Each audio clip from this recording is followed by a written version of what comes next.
राधे राधे सभी को। प्रेमानंद महाराज जी के लिए जो वीडियो आई हो आप सभी को बहुत आश्चर्य हुआ होगा, लेकिन मुझे जरा भी आश्चर्य नहीं हुआ। रीजन क्योंकि मैंने 2 4 6 दिन पहले अभी आपस में हम लोग बैठ के अभी बातें कर रहे थे। मैंने कहा मुझे डर लग रहा है कि कहीं प्रेमानंद जी महाराज को कोई कुछ बोले ना। तो ये हुआ क्यों? मैंने कहा पता नहीं क्यों मुझे ऐसा लगता है कि कुछ उनके ऊपर झूठा आरोप ना कोई लगा दे।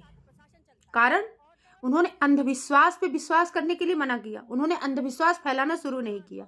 उनकी वजह से बहुत सारे लोगों की दुकानदारी बंद होने लगी। आप लोगों को क्या लगता है जो ये नारेबाजी चल रही है, जो ये एफआईआर हुआ है, वो इतनी छोटी सी बात को लेके होगा? अरे इतने महान है हमारे प्रेमानंद जी महाराज, ये सभी जानते हैं। जिसने कहा क्या वो नहीं जानता? जिसने एफआईआर किया वो नहीं जानता? वो भी जानता, उसको भी पता है। लेकिन आप लोग समझदार है, समझदारी से काम लीजिएगा, मेरी बात को जरूर समझिएगा।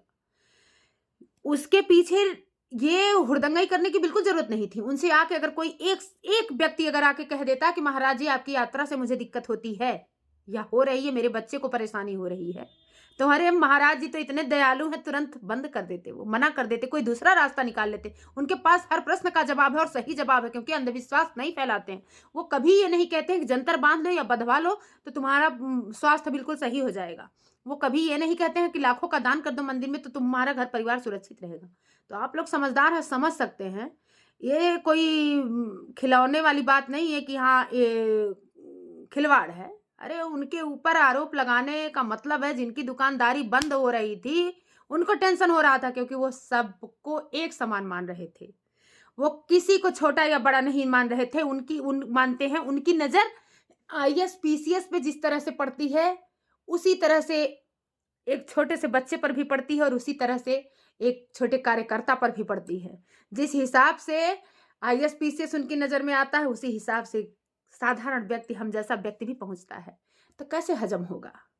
और सबसे अहम बात, दुकानदारी बंद हो रही थी, क्योंकि वो कहते थे कि मंदिर में दान देने से या फिर मंदिर में जाके पूजा करने से, धूप बत्ती करने से ईश्वर नहीं प्रसन्न होता। हर इंसान में ईश्वर है। अपने माँ-बाप की सेवा करो, सास-ससुर की सेवा करो, घर परिवार का आदर करो, मान-सम्मान करो। तो बाकी समझदार हैं आप लोग। और हे ईश्वर, मुझे भी जल्दी ही प्रेमानंद महाराज जी के दर्शन करवाइए राधा रानी। मेरी तहे दिल से इच्छा है, क्योंकि अकेले में मैं उनसे बात करती हूँ। और देखिए ईश्वर की महिमा देखिए, मैं अकेले में जो सवाल उनसे करती हूँ अपने मन से, कोई ना कोई पहुँच जाता है, उनसे वही सवाल कर लेता है और मुझे घर बैठे ही जवाब मिल जाता है। इतने महान है प्रेमानंद जी महाराज, और इतना नारेबाज़ी करने की नौबत क्यों आई है?